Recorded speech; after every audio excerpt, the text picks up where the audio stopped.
Everyone, welcome to the legal snapshots. पढ़ते तो हम सब हैं, है ना। आप भी पढ़ते हो, पूरी दुनिया पढ़ती है। पर कोई भी लीगल कॉन्सेप्ट को या कोई भी किसी चीज को जो हमने पढ़ा है उसको अपनी मेमोरी में रिटेन करके रखना बहुत डिफिकल्ट टास्क है ना। तो इस पे साइंटिस्ट का कहना है कि अगर हम कोई नए कॉन्सेप्ट को किसी ऐसे कॉन्सेप्ट के साथ रिलेट करके पढ़ते हैं जो कि हमने पहले पढ़ा हुआ है, तो ये टास्क बहुत इजीली हो जाता है। तो आज इस चैनल पे हम कुछ ऐसे इनोवेटिव टेक्निक से आज पूरी की पूरी पोल्यूटर बेस्ड प्रिंसिपल डॉक्ट्रिन को पढ़ लेंगे। ठीक है, इसको हम पढ़ेंगे कबीर जी के दोहे के साथ। तुमने हिंदी की क्लास में एक दोहा तो हमेशा सुना होगा, कबीरा तेरी चौपड़ी कल कटियन के पार, जो करेंगे सो भरेंगे तुम क्यों हो उदास। तो ये जो करेंगे सो भरेंगे चार मैजिकल वर्ड्स हमारी पूरी की पूरी डॉक्ट्रिन को एक्सप्लेन कर देंगे। ठीक है, सुनो कैसे। पोल्यूटर पेस्ट प्रिंसिपल भी यही बात करता है। वो कहता है जो एनवायरमेंट को गंदा करेगा ना, वही उसका हर्जाना भरेगा। तो हो गया ना, जो करेंगे सो भरेंगे। तो इस पे स्लोगन है, if you make a mess it's your responsibility to clean it up. Okay, now come to the other side. अब ये पोल्यूटर पेस्ट प्रिंसिपल, इस स्लाइड में हम पूरा का पूरा इसका मीनिंग का पोस्टमार्टम कर देंगे। ठीक है, पोल्यूटर पेस्ट प्रिंसिपल क्या बात करता है, ये कहता है कि हम इम्पोज करेंगे लायबिलिटी हु पोल्यूट्स द एनवायरमेंट, वो कंपनसेट करे डैमेजेस के लिए। ठीक है, हम कंपन वो जिसने इन्वायरमेंट को गंदा किया है वो कंपनसेट करे, ठीक है, डैमेजेस जो उसने कॉज किए हैं, और रिटर्न करे इन्वायरमेंट को अपनी ओरिजिनल स्टेट पे। ठीक है, ध्यान से देखो, इसमें एंड लगा है और नहीं, मतलब उसको दोनों काम करने पड़ेंगे। उसको कंपनसेट भी करना पड़ेगा और रिटर्न भी करना पड़ेगा एनवायरनमेंट को उसके ओरिजिनल स्टेट पे, रिगार्डलेस ऑफ द इंटेंशन। फर्क ही नहीं पड़ता तुम्हारी इंटेंशन थी नहीं थी, तुमने गंदा किया है तुम साफ भी करोगे। ठीक है, उसके बाद इसका दूसरा नाम है extended producer responsibility. Extended producer responsibility का मतलब, फॉर एग्जाम्पल एक इंडस्ट्रीज है, ठीक है, वो कोई प्रोडक्ट बना रहा है, ठीक है, वो प्रोड्यूसर हो गया ना। तो जो प्रोड्यूसर है, अगर उसका प्रोडक्ट बनाने में कोई भी इन्वायरमेंट को नुकसान होता है तो उसको वो हर्जाना भरना पड़ेगा। हो गई ना प्रोड्यूसर की रिस्पॉन्सिबिलिटी या लाइबिलिटी एक्सटेंड। जिसका यही इसका यही मतलब है एक्सटेंडेड प्रोड्यूसर रिस्पॉन्सिबिलिटी का, जो उसका दूसरा नाम है। ये producer pays principle also known as extended producer responsibility.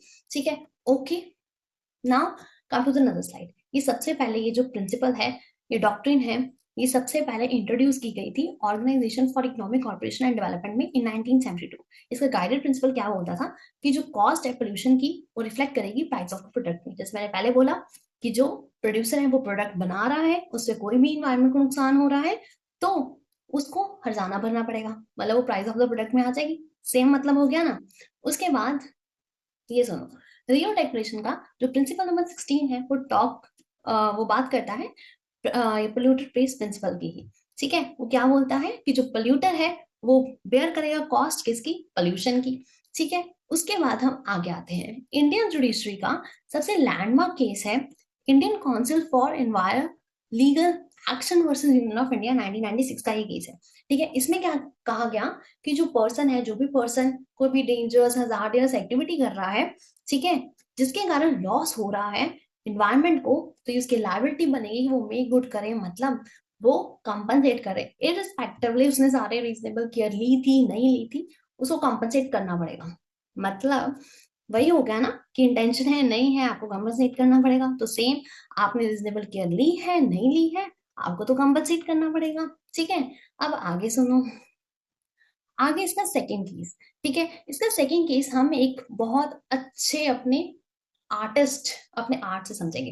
ठीक है, तो सुनो, एक फैक्ट्री है, ठीक है, फैक्ट्री से क्या निकल रहे हैं, ये देखो, फैक्ट्री से निकल रहे हैं हमारे अनट्रीटेड इन्फ्लुएंस। ठीक है, ये अनट्रीटेड इन्फ्लुएंस जब वाटर बॉडीज में आ रहे हैं तो क्या हो गया, ये फैक्ट्री अपने अनट्रीटेड इन्फ्लुएंस वाटर बॉडीज में डाल रही है, तो वाटर क्या हो गया, कंटामिनेटेड वाटर हो गया। कंटामिनेटेड वाटर मतलब पानी जो था वो गंदा हो गया। ठीक है, अभी गंदा होने के कारण पानी गंदा हो गया, बारिश आ गई, ठीक है, ऊपर से बादल गरज रहे हैं ना, ये बारिश आ गई, बारिश आने के कारण क्या हुआ, फ्लड्स आ गए। जब फ्लड्स का पानी बहुत ओवरफ्लो हुआ, वो एडजॉइनिंग लैंड में चला गया। ठीक है, साथ वाली जो लैंड थी एडजॉइनिंग लैंड, इस एडजॉइनिंग लैंड में चला गया। तो एडजॉइनिंग लैंड में जाने के कारण ये जो लैंड थी अनफिट हो गई फॉर द एग्रीकल्चर।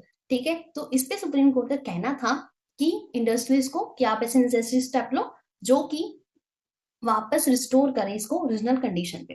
ठीक है, उसके बाद हमारे पास लास्ट केस है MC Mehta versus union of India का, जिसको कोलकाता टैनर्स केस कहा जाता है। इसमें ये पोल्यूटर पीस प्रिंसिपल जो थी ये इवॉल्व हुई थी। ठीक है, तो thank you and have a nice day. आज के लिए इतना ही। ये पूरी की पूरी डॉक्ट्रिन हमारी बहुत अच्छे से कवर हो गई है। ठीक है।